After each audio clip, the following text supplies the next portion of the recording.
Hey guys, how are you all? Amrita ma'am is back with another lecture of human reproductive system. Dear students, आज हम लोग पढ़ना start करने वाले हैं the female reproductive system as we have already completed with the male reproductive system. Now we are going to proceed with the female reproductive system. ठीक है, तो देखो मेल रिप्रोडक्टिव सिस्टम जब हमने पढ़ा था तो हमने देखा था कि वहां पर भी प्राइमरी सेक्स ऑर्गन होते हैं, सेकेंडरी सेक्स ऑर्गन्स होते हैं. Primary sex organ testis one pair था. सेकेंडरी सेक्स ऑर्गन को हमने अलग अलग पार्ट में डिवाइड करके पढ़ा था, जहां पर हमारे पास था accessory duct system, accessory gland system and external genitalia. ये तीन चीजें हमने पढ़ी थी, याद है? ठीक है, आज जब हम लोग स्टार्ट करें द फीमेल रिप्रोडक्टिव सिस्टम, यहां पर भी वही टर्मिनोलॉजीज हमारे सामने जरूर आ जाएंगी.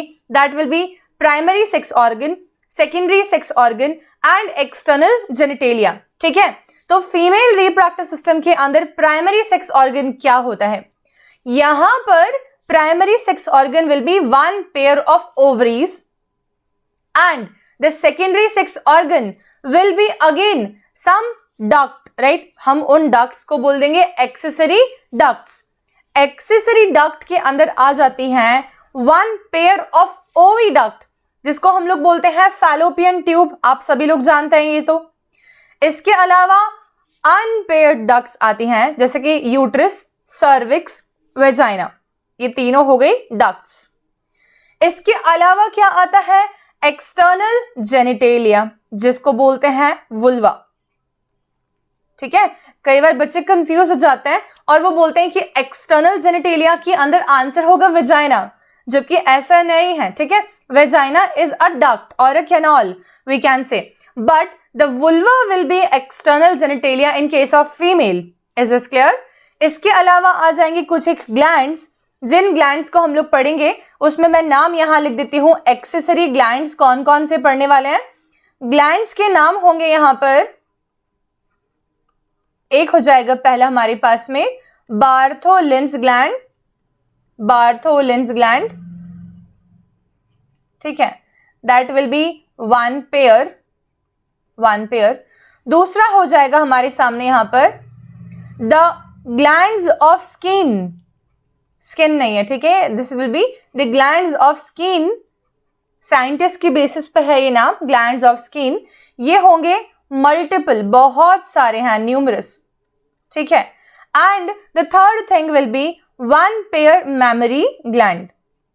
ठीक है, तो ये सारी की सारी चीजें जो हैं they will come under the category of accessory gland system.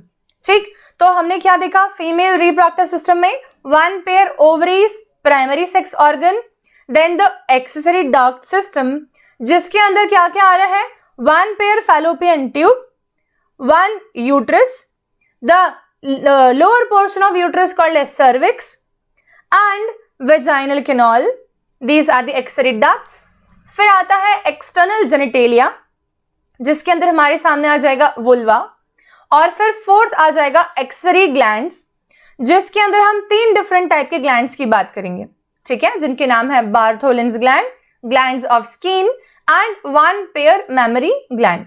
ठीक है, these are the things. Okay, अब ये सारी की सारी चीजें इंटीग्रेटिवली क्या क्या काम करेंगी ये हमें देखना है. तो देखो, जब हम लोग बात करते हैं बेसिकली सेक्सुअल रिप्रोडक्शन के स्टेप्स की, तो हम लोग स्टार्ट करते हैं गैमेटोजेनेसिस से. राइट, फिर होता है इंसेमाइनेशन, फिर हम लोग बोल देते हैं फर्टिलाइजेशन, फिर होता है डेवलपमेंट, बेसिकली एम्ब्रियोजेनेसिस बोल सकते हैं हम उसको. फिर हो जाता है गेस्टेशन, पूरा प्रेगनेंसी का समय. फिर आ जाता है पार्चुरेशन. ठीक है, इसके मैक्सिमम इवेंट्स जो हैं, इसके मेजर इवेंट्स जो हैं वो फीमेल रिप्रोडक्टिव सिस्टम के अंदर होंगे. ठीक है, तो female reproductive system is we can say designed in a very complex manner so that it allows the development of progenies. ठीक है, and thereby we all are indefinitely because of the mothers, isn't it? ठीक है, तो the female reproductive system basically is going to be more complex. ठीक है, will have basically enormous blood supply, ढेर सारा blood supply, और ये maximum events sexual reproduction के जो हैं उनको कवर करेगा। ठीक, अच्छा, सिर्फ बर्थ देने तक नहीं, इनफैक्ट जो फीमेल रिप्रोडक्टिव सिस्टम का रोल है वो बर्थ देने के बाद भी है। Thereby we said that one pair mammary glands will also come under this female reproductive system, since just not birth but lactation period will also be facilitated by this particular system. ठीक है, तो इसके आगे देखते हैं हम लोग। Individually हर एक चीज को पढ़ेंगे, लेकिन एनसीईआरटी के डायग्राम को थोड़ा सा क्लियर कर देती हूँ तुम सब लोगों के लिए। ठीक है, तो एनसीईआरटी ने 2 डायग्राम्स दिए हो सकते हैं फीमेल रिप्रोडक्टिव सिस्टम में, एक ही दिया है, शायद एक ही दिया है, बाकी तो oogenesis वगैरह दिया हुआ है। ठीक है, एक ही दिया उन्होंने, है ना। अब हमें देखना क्या है बेसिकली कि ये व्यू कौन सा है। तो मैंने तुम लोगों को हमेशा बताया है कि जब भी साइड, मतलब 2 साइड दिखती है हमें, एक वेंट्रल साइड दिख रही है और एक डॉर्सल साइड दिख रही है ना। जब हमें वेंट्रल साइड ऐसे दिख रही है, डॉर्सल ऐसे दिख रही है, तो हम कौन सा व्यू देख रहे हैं। अब मुझे बताओ, मैं दोनों को कब देख सकती हूँ? जब इंडिविजुअल लेटरली खड़ा हो, मतलब कि वो साइड में खड़ा हो, बराबर बात। तो ये एक ऐसा व्यू है बच्चों, सेक्शनल व्यू ऑफ फीमेल, जो कि लेटरल व्यू है, हम लोगों को साइड से कैसे दिखेगा वो व्यू है। ओके, अब इस पर्टिकुलर स्ट्रक्चर के अंदर हम लोग क्या क्या चीजें देखते हैं, देखो। तो पीछे की तरफ जैसे कि बैकबोन नजर आ रही है, रीढ़ की हड्डी, वर्टिब्रल कॉलम। इस वर्टिब्रल कॉलम की जस्ट आगे मेल रिप्रोडक्टिव सिस्टम के अंदर भी रेक्टम था। ठीक, जो रेक्टम बेसिकली क्या होता है? Temporary storage of faecal matter. ये डाइजेस्टिव सिस्टम का पार्ट है। ठीक है, ये है। और आगे की तरफ वेंट्रल साइड पे मुझे क्या देखने को मिल रहा है? मैं बोल दूंगी यूरिनरी ब्लैडर। ऐसा मेल रिप्रोडक्टिव सिस्टम में भी था। ठीक है, और इन दोनों के बीच में, मतलब कि यूरिनरी ब्लैडर हो गया एंड द रेक्टम, इन दोनों के बीच में प्रेजेंट होता है यूट्रस। इन दोनों के बीच में प्रेजेंट होता है यूट्रस। ठीक है, तो uterus lies between the urinary bladder and the rectum portion. सबको दिख रहा है? तो दिस इज यूट्रस। ठीक है, ये यूट्रस अभी फिलहाल एक नॉन प्रेग्नेंट फीमेल का यूट्रस बनाया हुआ है, राइट।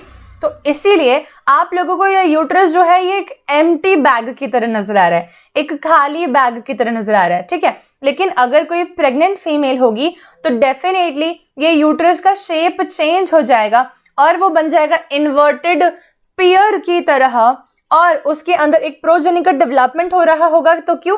कैविटी थोड़ी सी बड़ी नजर आने लगेगी। अभी तो कैविटी बहुत छोटी नजर आ रही है और वॉल थोड़ी बड़ी नजर आ रही है।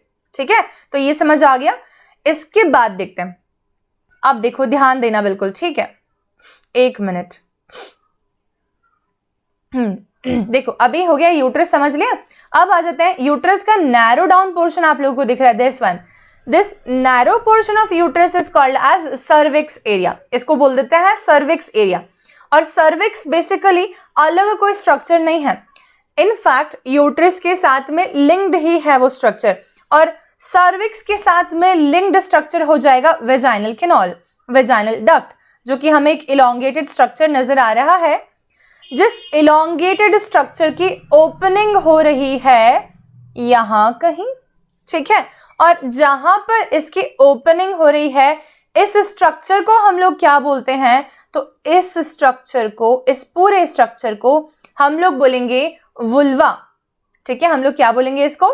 वुल्वा।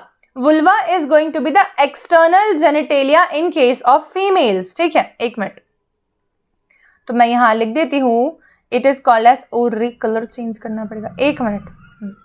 वुल्वा, ठीक है, क्या इतना समझ में आया? और वुल्वा के पोर्शंस हैं ये लेबिया माइनोरा, लेबिया मेजोरा। ठीक है, जिसके अंदर वेजाइनल ऑरिफिस हम लोग को देखने को मिल रहा है। क्लाइटोरिस भी वुल्वा का ही पोर्शन है। ओके, तो this is the basic most structure which we are actually able to relate to. Now the thing which comes in front of us is that they have also mentioned over here is something called as pubic symphysis. ठीक है, ये क्या चीज है बच्चा लोग? ठीक है, तो क्या होता है जब females they are pregnant and when they are actually giving delivery to a baby, जब फीमेल्स एक बेबी को राइज दे रही हैं, एक बर्थ हो रही है, ठीक है, प्रोसेस चल रही है, ठीक है, पार्चुरेशन की, मतलब कि डिलीवरी ऑफ बेबी की, तब ये प्यूबिक सिम्फाइसिस जो कि बेसिकली होता है एक कार्टिलेजिनस अटैचमेंट दो प्यूबिक बोन्स के बीच में, ठीक है, समझना। लेट अस जस्ट इमेजिन कि ये प्यूबिक बोन है, ये प्यूबिक बोन है, तो बीच में एक कार्टिलेज का flap present, cartilage structure present है, और इस कार्टिलेजिनस जॉइंट को हम लोग बेसिकली बोलेंगे प्यूबिक सिम्फाइसिस। और ये प्यूबिक सिम्फाइसिस जो है, ये प्यूबिक सिम्फाइसिस थोड़ा सा रिलैक्स होना पड़ेगा जब डिलीवरी ऑफ बेबी हो रही है, क्योंकि अगर ये रिलैक्स नहीं होता तो स्पेस बड़ी नहीं हो पाएगी। समझ रहे हो? देखो स्पेस कौन सी बड़ी करने की बात हो रही है, एक मिनट बताती हूँ। देखो पॉइंटर समझना, पॉइंटर देखना सिर्फ, ठीक है। देखो ये है बेसिकली यूट्रस। अभी ये तो थोड़ा सा इलोंगेट, मतलब हम बोलेंगे ये थोड़ा सा वाइड हो जाएगा, राइट, क्योंकि इसमें बेबी प्रेजेंट रहेगा। अब मैं बोलती हूँ जब डिलीवरी ऑफ बेबी होगी तब वो होगी इतने नैरो एरिया से, ठीक है। इतने नैरो एरिया से जब बेबी बाहर आएगा तो वो आगे की तरफ पुश करेगा, ये जगह बनाएगा, ठीक है। ये कैविटी थोड़ी बड़ी होगी ऑफ कोर्स, है ना, और इसके समय आगे की तरफ धक्का जाएगा यूरिनरी ब्लैडर को, और ब्लैडर जब आगे जाएगा तो प्यूबिक सिम्फाइसिस एक बोनी स्ट्रक्चर है, और उसको भी प्यूबिक बोन एक बोनी स्ट्रक्चर है, और प्यूबिक सिम्फाइसिस एक कार्टिलेजिनस स्ट्रक्चर है, और उसको भी थोड़ा सा आगे की तरफ शिफ्ट करना पड़ेगा ताकि डिलीवरी ऑफ बेबी स्मूथली हो जाए। ठीक, समझ आया इतना बात? तो ये वाला स्ट्रक्चर इन्होंने मेंशन किया ताकि आप लोग भूले नहीं कि रिलैक्सिन हार्मोन काम करता है, और बोलेंगे डायलेशन ऑफ प्यूबिक सिम्फाइसिस, तब आपके दिमाग में नहीं आना चाहिए कि प्यूबिक सिम्फाइसिस कौन आ गया यहाँ पे, ठीक है। Dilation of pubic symphysis, relaxin hormone ये काम करवाता है प्यूबर्टी पार्चुरेशन के समय, ताकि डिलीवरी ऑफ बेबी फैसिलिटेट हो पाए। इतनी बात सबको क्लियर है क्या? इतना सबको समझ आ गया होगा, ठीक है। तो हम आगे प्रोसीड ऑन करेंगे अभी। अब हम लोग देख रहे हैं जो स्ट्रक्चर, ये स्ट्रक्चर कैसा स्ट्रक्चर दिख रहा है बताओ?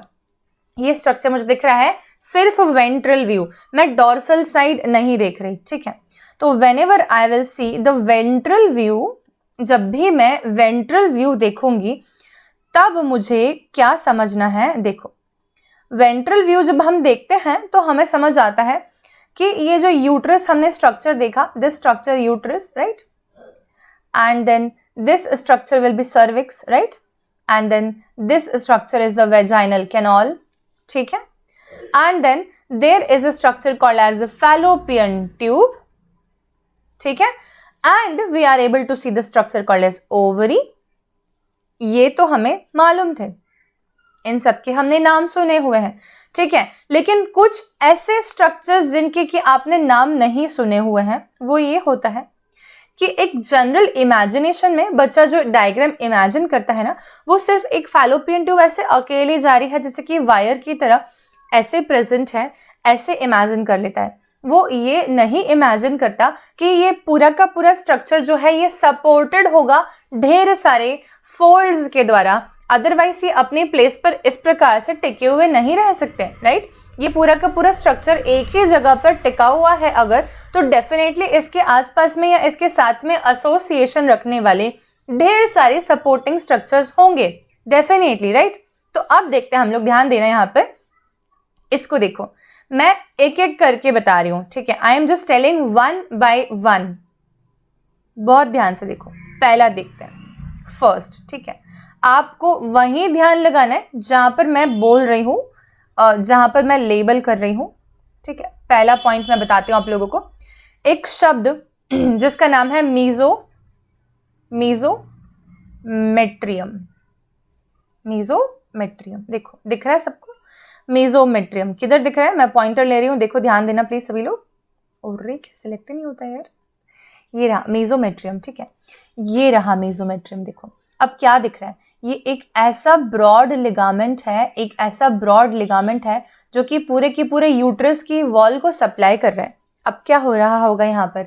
ये लिगामेंट क्यों सप्लाई कर रहा है? ये सपोर्ट में क्यों खड़ा है? पहली बात कि ये यूट्रस को अपनी पोजीशन पे रखना चाहेगा। यूट्रस जब बेसिकली अंदर से एक्सपांशन में है तब यूट्रस इधर उधर ना हो जाए, वो अपनी प्लेस पर रहे, ठीक है। एक तो ये बात।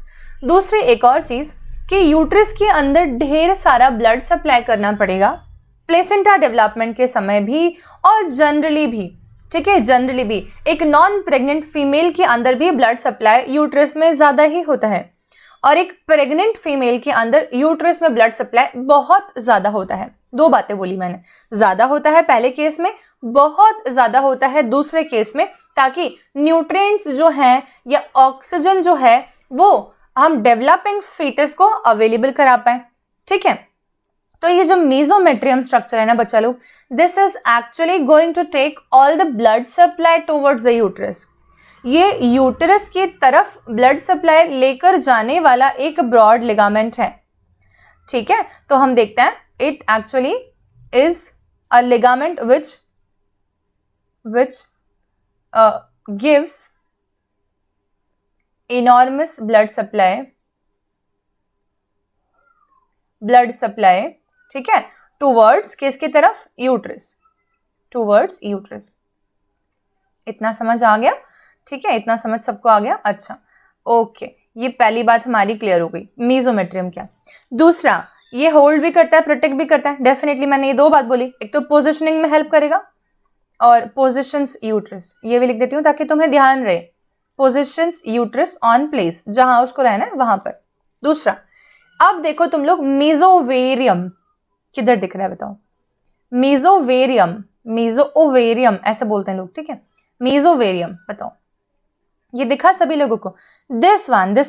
तो मेसोवेरियम ध्यान से देखना, हाँ, ये मेसोवेरियम है। अब तुमको क्या दिख रहा है कि ये बेसिकली ओवरी के ऊपर प्रेजेंट एक ब्रॉड लिगामेंट है, एक ब्रॉड लिगामेंट जो कि ओवरी को भी कवर करके रख रहा है ना। जैसे मान लो तुम लोग की चादर में ढका हुआ है, ठीक है, तब हम बोल देंगे कि डबल वॉल्ड बेसिकली स्ट्रक्चर हो गया, एक ऐसे स्ट्रक्चर है ये जो कि उसके ऊपर कवरिंग बना रहा है, एक रैप बना रहा है एक तरीके से। ठीक है, तो ये हो गया मेसोवेरियम। जब ओवरी को कवर कर ले कोई ब्रॉड लिगामेंट तो हम उसको बोलते हैं मेसोवेरियम। ठीक, फिर से बात हो जाएगी पोजीशन पे रखने की। तीसरा देखो, सबसे इंपॉर्टेंट, जो कि इमेजिनेशन में गड़बड़ करते हैं, उसकी बात करी थी मैंने। तो बच्चे जो फैलोपियन ट्यूब को ऐसे इमेजिन करते हैं लटकी हुई हवा में, ऐसी नहीं होती है वो, it will be supported by mesosalpinx, जो कि ये स्ट्रक्चर दिख रहा है, देखो दिस वन। ठीक है, तो ये मेसोसैल्पिंग्स किसको सपोर्ट कर रही है, ऑन पोजीशन रख रही है, वो हो जाएगा सैल्पिंग्स। शब्द का मतलब ही हो जाता है फैलोपियन ट्यूब। ठीक है, एक मिनट रुको, पहले मैं इसको लिख दूं ताकि कंफ्यूजन ना हो। पोजिशंस ओवरी, ओवरीज, ठीक है, एंड तीसरा मेरा क्या हो जाएगा यहां पर, मेसोसैल्पिंग्स। सैल्पिंग्स शब्द का मतलब क्या होता है मैंने बताया अभी, it is actually going to be what, it will be the fallopian tube. ठीक है, तो it supports the fallopian tube, keeps it on the position. इतना आ गया। अब और क्या दिख रहा है, तो अब मैंने ये सिर्फ बाहर के सपोर्ट बताए, जब मैं एक्चुअल में यूट्रस की वॉल की बात कर रही हूं तो मैं ये सपोर्ट हटा दूंगी। तो तुम देखो ध्यान से, तुम्हें एक तरफ सपोर्ट वाला दिख रहा है, एक तरफ सपोर्ट वाला नहीं दिख रहा है। इस साइड तुम लोगों को मैंने सारे लिगामेंट वाले बता दिए और इस तरफ लिगामेंट वाला नहीं है। इनफैक्ट जो एक्चुअल स्ट्रक्चर एनसीईआरटी में दिया हुआ है वो वाला है। ठीक है, अब देखो, जब यूट्रस की वॉल की बात करें तो आप लोगों को ये वाली वॉल दिख रही है यूट्रस की, ये दिख रही है सबको। इसमें हमें टोटल कितने लेयर्स दिख रही है मैम, तो बताओ। एक तो दिख रही है मुझे ये बाहर की, ठीक है, एक मुझे दिख रही है यहां से यहां तक की, और एक मुझे दिख रही है ये वाली। ठीक है, ये 3 लेयर्स दिख रही है। जो ये बाहर की है ना, इसका नाम हो जाता है पेरीमेट्रियम। क्या नाम हो जाता है, पेरीमेट्रियम। ठीक है, और जो ये बीच वाली दिख रही है ना, इसका नाम हो जाता है मायोमेट्रियम। और जो सबसे अंदर वाली दिख रही है ना, इसका नाम हो जाता है एंडोमेट्रियम। तो हमने अभी क्या देखा कि जब यूट्रस को बाहर से सपोर्ट किसका मिल रहा था, ब्रॉड लिगामेंट, उसका नाम क्या था, उसका नाम था मेसोमेट्रियम, है ना। और ये वर्ड जो है कहीं ना कहीं मायोमेट्रियम से कंफ्यूज कर जाते हैं बच्चे लोग। तो वो सोचते हैं ब्लड सप्लाई कौन लेकर आ रहा है बाहर से, और उसमें ऑप्शन में अगर दे दिया मायोमेट्रियम और मेसोमेट्रियम तो कंफ्यूजन का स्टेट क्रिएट हो जाएगा। ध्यान देना, मायो वर्ड का मतलब होता है मसल। ठीक है, तो ये जो मायोमेट्रियल लेयर दिख रही है ना बीच की इतनी बड़ी, ये मस्कुलर लेयर है, ये कोई ब्रॉड लिगामेंट नहीं है। Is this clear to all? ठीक है, तो हमें क्या समझ में आया, आउटर मोस्ट वॉल को बोलेंगे पेरीमेट्रियम, ठीक है, बीच वाले को बोलेंगे मस्कुलर को मायोमेट्रियम, और अंदर वाले को बोलेंगे एंडोमेट्रियम। और हर बार ड्यूरिंग मेंस्ट्रुअल साइकिल अगर फर्टिलाइजेशन नहीं हुआ तो एंडोमेट्रियल लाइनिंग शेड होती है, बाकी कोई सी भी वॉल को कोई भी नुकसान नहीं पहुंचता। Is this clear to all? ये स्ट्रक्चर सबको क्लियर है? ठीक है, तो हमें ये समझ आ गया। अब एक और स्ट्रक्चर देखते हैं, वो है ओवरी। ओवरी, ठीक है, तो ओवरी जो स्ट्रक्चर दिख रहा है सबको, इस ओवेरियन स्ट्रक्चर के अंदर बेसिकली बहुत सारा, मान लो तुम स्ट्रोमा है, स्ट्रोमा का मतलब ऐसा इमेजिन करो कि जैसे कि कोई जेली भरी हुई है और उस जेली के अंदर बहुत सारे सेल्यूलर स्ट्रक्चर्स धंसे हुए हैं, एम्बेडेड हैं, और उसी जेली में ब्लड वेसल सप्लाई भी आ रहा है। जस्ट इमेजिन दैट, किया? ठीक है, तो ओवरी जो है इसकी जब हम लोग बात करें तो these are basically one pair structures having lots of follicles embedded in their ovarian stroma. ठीक है, ovaries have lots of follicles embedded in their ovarian stroma. ठीक है, आया समझ में? तो this is the ovary structure. ठीक है, अच्छा अब देख ले हम फैलोपियन ट्यूब को। तो फैलोपियन ट्यूब जब ध्यान से देखोगे तो दिख रहा है ये इनफंडिबुलम, सबसे पहले यहां से लेके यहां तक का। ठीक है, जब इनफंडिबुलम देख लिया तो इनफंडिबुलम के एकदम कॉर्नर पे हमको ये फिंगर लाइक प्रोजेक्शंस देखने को नजर आ रहे हैं। These finger like projections are called as fimbriae. ये शायद ऑपोजिट साइड पर लिखा है, ये रहा फिम्ब्रे, दिस इज फिम्ब्रे। ठीक है, ये फिम्ब्रे क्या करता है, सेकेंडरी ओसाइट को कैच करने में हेल्प करता है। जब ओवरी सेकेंडरी ओसाइट बना देती है और ये रिलीज कर देती है तब ओव्यूलेशन हो गया, और ओव्यूलेशन होने के ऊपर सेकेंडरी ओसाइट को कैप्चर करने के लिए फिंगर लाइक स्ट्रक्चर्स जो हैं फिम्ब्रे, उनका योगदान बैठता है। ये फिम्ब्रे ही सेकेंडरी ओसाइट को कैच करके फिर लेके जाते हैं फैलोपियन ट्यूब में ऊपर की तरफ। ठीक है, इनफंडिबुलम हो गया। इनफंडिबुलम के बाद में हमें क्या नजर आ रहा है, हमें नजर आ रहा है ये वाला स्ट्रक्चर जिसको हम लोग बोलते हैं wide structure called as ampulla. This much. This ampulla is a very important point. Ampulla is going to be the place where fertilization will actually take place. Ampulla होगा उसका उत्तर अगर पूछा जाता है क्वेश्चन कि साइट ऑफ फर्टिलाइजेशन क्या है।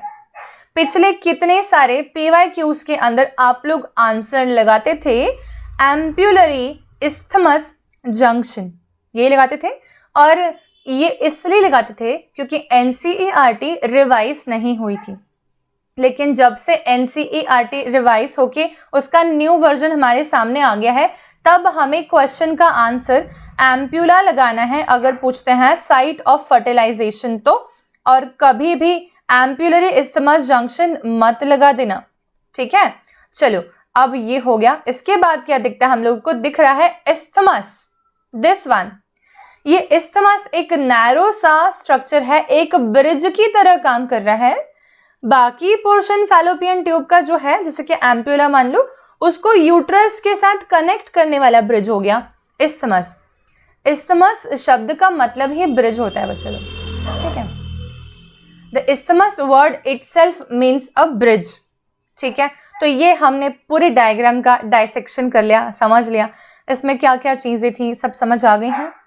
एक एक स्ट्रक्चर अगर समझ आ गया है तो हम लोग आगे की तरफ प्रोसीड ऑन करेंगे। इनके डिस्क्रिप्टिव पोर्शंस को एक एक बार मैं आप लोगों के लिए रीड करने वाली हूँ। ठीक है, ओवरीज, पहली बात प्राइमरी सेक्स ऑर्गन होते हैं ये। ठीक है, इसको हम रीड करते हैं, देखो ध्यान से। Ovaries are the primary female sex organs.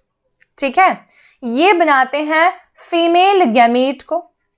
ठीक है, जिसका नाम है ओवम। NCERT ओवम लिख रही है, लेकिन NTA के अंदर क्वेश्चन जब भी आएगा हमें कोशिश करनी है कि हम इसको सेकेंडरी ओसाइट अगर लिखा हुआ हमारे सामने आए तो हम उसको सिलेक्ट करें, क्योंकि ओवम वर्ड जो होता है ना, that is used after fertilization, not before fertilization. ठीक है, ओवरी क्या काम करती होगी, तो ओवरी बेसिकली बहुत सारे स्टेरॉइड हार्मोन्स सीक्रेट करती है। उन हार्मोन्स को कलेक्टिवली ओवेरियन हार्मोन बोला जाता है।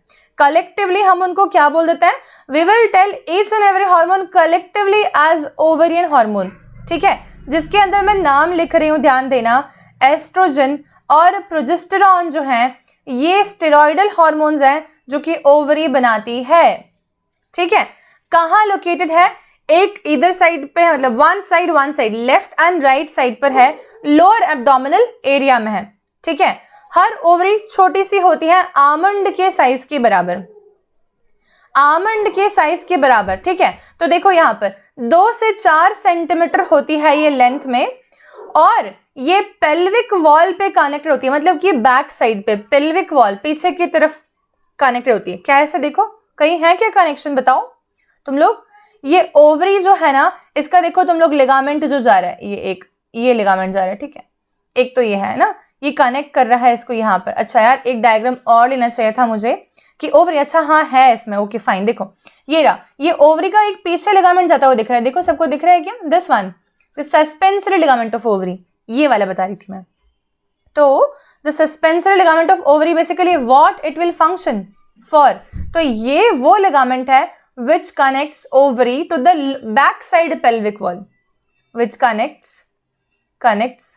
ovary to pelvic wall, पीछे की तरफ pelvic wall पे कनेक्ट कर देगा, ठीक है क्या। चलिए इतनी बात हमारे सबके समझ में आ चुकी है, ओके। अब नेक्स्ट देखेंगे हम लोग, तो यहां पर ये वाला पॉइंट क्लियर है। अच्छा, यूट्रस के साथ में भी कनेक्शन कर रहे थे कुछ लिगामेंट्स, जैसे कि हमने अभी देखे यहाँ पर ये वाले, the ligament of ovary which is connecting the ovary to the uterus wall, this is called as utero ovarian ligament. मैं तुम लोगों को दोनों बता देती हूँ।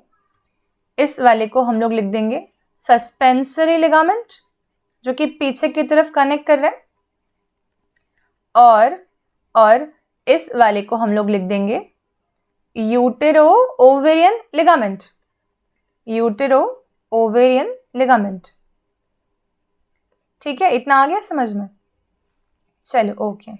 अब आ जाता है हर एक ओवरी जो होती है, each and every ovary is actually covered by a thin epithelium which encloses the stroma. देखो ध्यान से, जूम करने की अगर पॉसिबिलिटी बनती है तो मैं ट्राई कर रही हूँ, हाँ पॉसिबिलिटी बन रही है, यस। देखो ध्यान से, ये देखना प्लीज, है ना। अरे यार देखो, ये एक पतली सी वॉल हम लोगों को नजर आ रही है, राइट, दिस पतली सी वॉल, इसके अंदर ओवेरियन स्ट्रोमा प्रेजेंट है, ठीक है। तो पतली सी वॉल ओवरी की जिसके अंदर ओवेरियन स्ट्रोमा प्रेजेंट है ना, ओके। अब the stroma is divided into, कितने जोन्स में डिवाइड होना चाहिए बताओ। तो मैंने अगर रफ बनाया यहाँ पे एग्जाम्पल, देखो ध्यान देना प्लीज, है ना, एकदम रफ डायग्राम बना रही हूँ, एकदम rough, it's not a fair one, okay, ठीक है। देखो अगर मैं एक रफ डायग्राम बना रही होती हूँ तो मैंने क्या लिया कि भाई ओवरी के पास में एक थिन वॉल है, ठीक है, और ओवरी के अंदर 2 डिस्टिंक्ट एरियाज हैं। एक एरिया अंदर की तरफ ये वाला एरिया है, कुछ ये वाला, ठीक है यार हाईलाइट नहीं होगा ये, हमें कलर ही लेना पड़ेगा, ओके वेट, ठीक है, ये वाला एरिया है ना, इतना एरिया मैं मान लेती हूँ, ठीक है।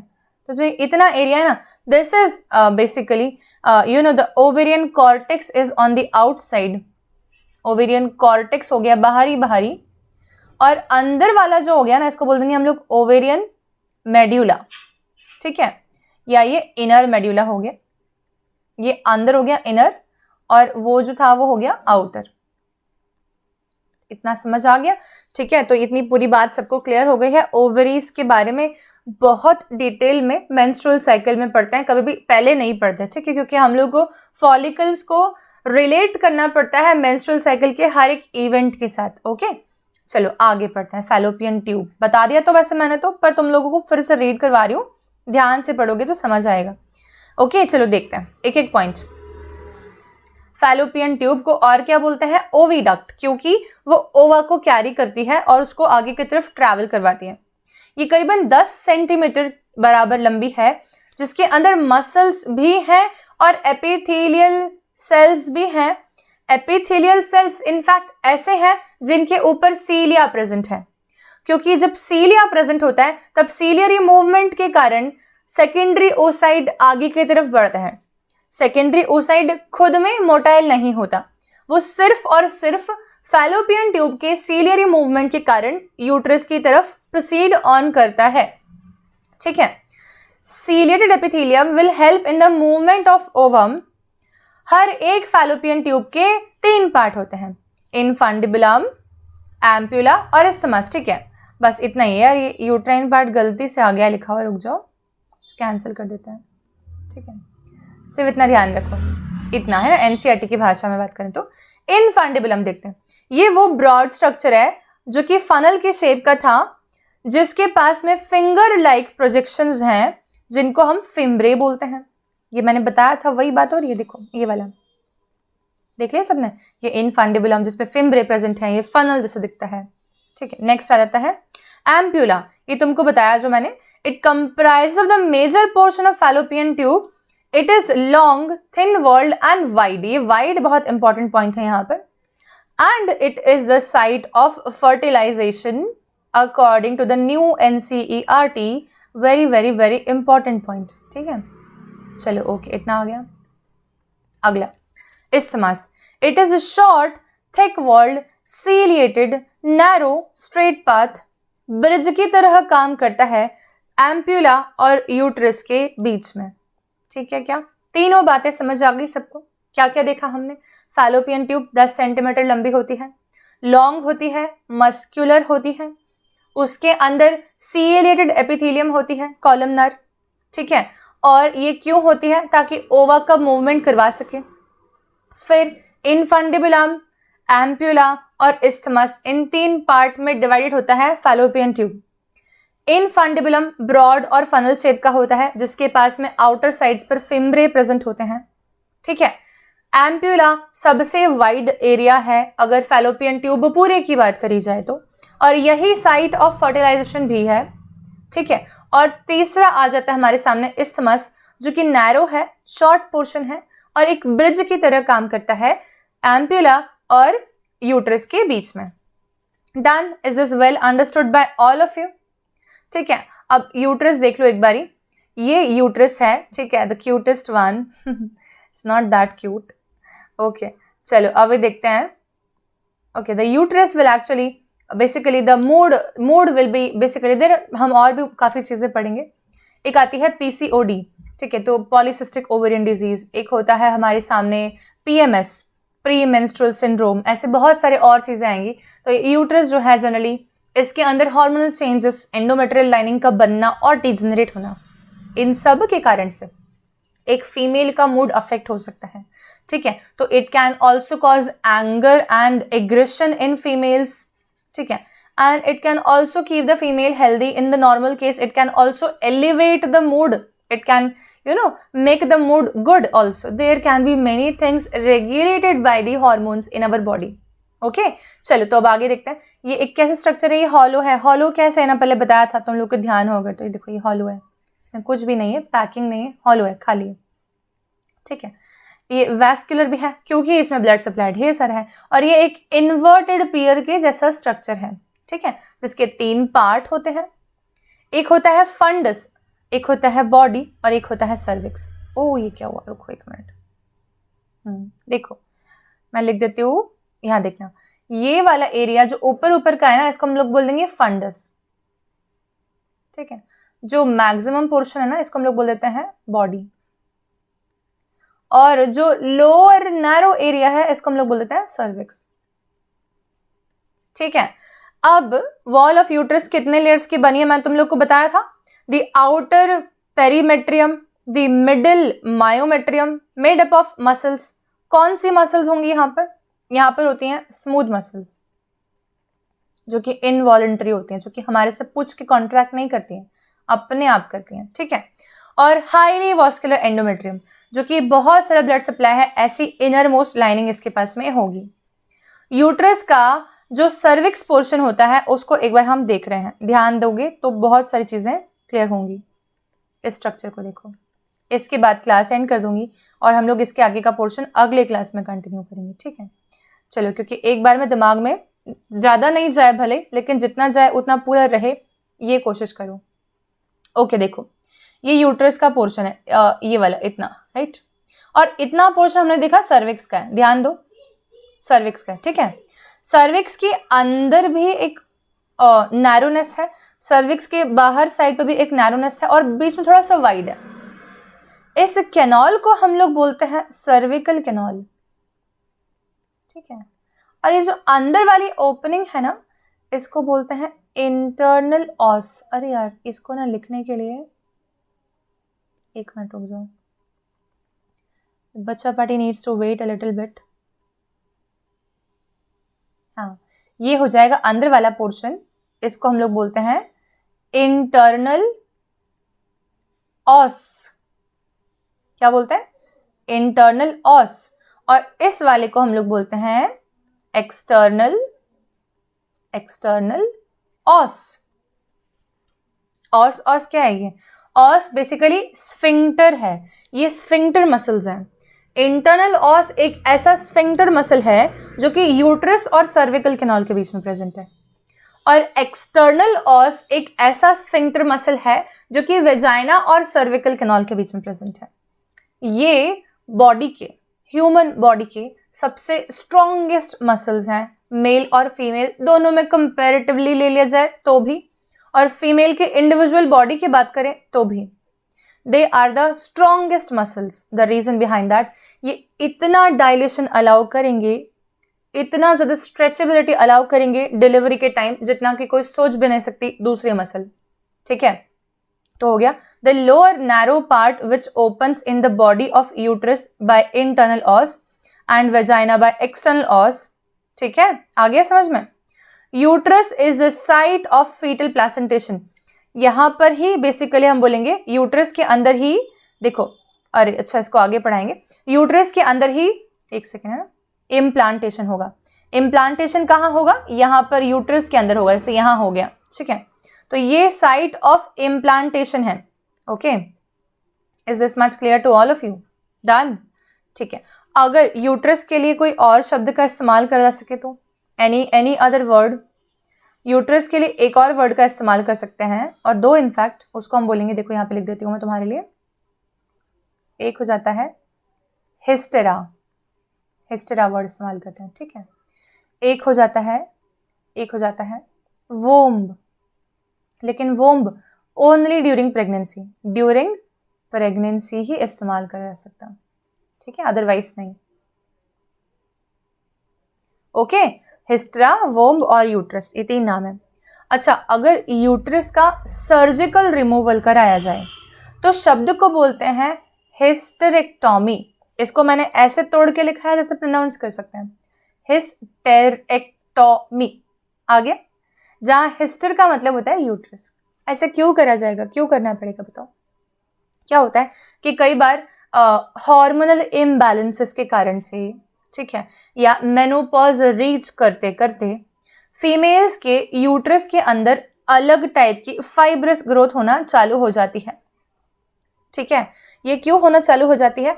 मेनोपॉज आने के बाद में यूट्रस की फंक्शनैलिटी खत्म हो जाती है, और फंक्शनैलिटी अगर किसी भी ऑर्गन की खत्म हो जाए ना, तो फाइबर डिपॉजिशन चालू हो सकता है, ठीक है। ये जनरल रूल है बॉडी का।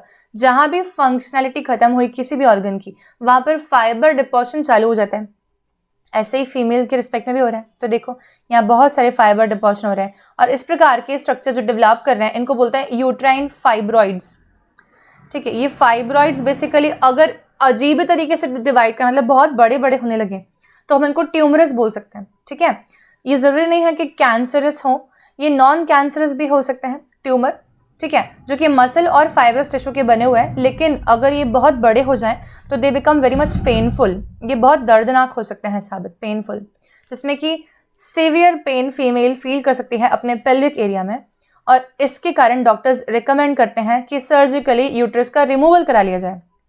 और रिमूवल के बाद देखो, ये यूट्रस पहले था तो कैसा, और यूट्रस नहीं है तो कैसा लगेगा इंडिविजुअल का बॉडी का इंटरनल स्ट्रक्चर, ठीक है। तो आज के लिए बस इतना ही। हिस्टेरेक्टोमी पे क्लास खत्म कर रहे हैं, यूट्रस तक पढ़ा चुकी हूँ। इसके आगे का पोर्शन हम लोग वेरी नेक्स्ट क्लास में पढ़ेंगे, ठीक है। Till then please do not forget to share, like and subscribe the channel and कोशिश करो कि मैक्सिमम स्टूडेंट्स तक अपने मैम के चैनल के लिंक पहुंचा दो ताकि मेरा चैनल एक थोड़ा सा फास्टर रेट पे ग्रो हो। इतनी मेहनत के बाद थोड़ा तो डिजर्व करती हूँ यार, ठीक है। चलो bye everyone, will meet in the very next class.